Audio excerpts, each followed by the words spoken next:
Hi, I'm Callie with the League of Women Voters of Texas. On November 7th, there will be an election covering several proposed changes to the Texas Constitution. One of these proposed changes is Proposition 4. Proposition 4 would amend the Texas Constitution to allow tax cuts that were approved by the legislature in the 2023 special session to take effect this year. Proposition 4 allows the legislature to reduce the property taxes as followed. 1. The homestead exemption would increase from $40,000 to $100,000.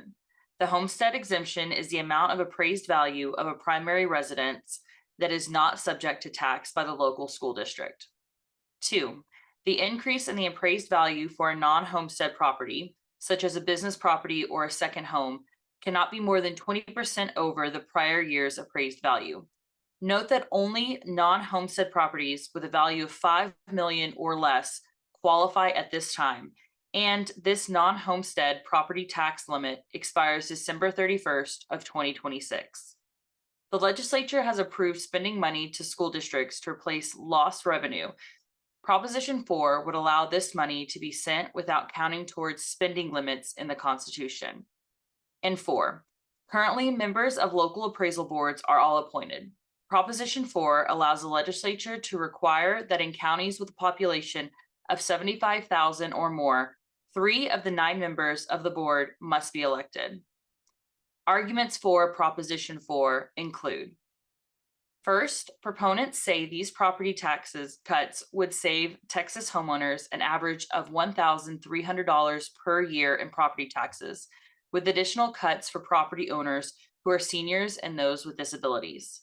Second, over $12 billion will be sent from the state's general revenue funds to school districts so that school districts can lower tax rates. This shifts the burden of school funding away from property taxes to other sources. Tax rate reductions passed by the legislature limit how much is shifted to businesses.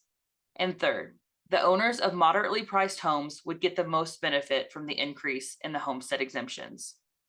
But there are also arguments against Proposition 4.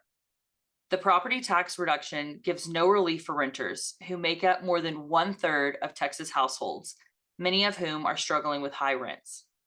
Also, opponents say that property taxes change approved do not include any new money for schools or teacher pay raises, even though Texas is ranked near the bottom in per student spending for education.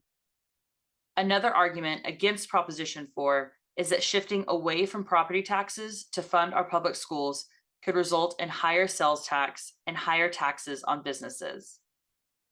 Thank you for taking time to learn more about the upcoming election. Please get out and vote.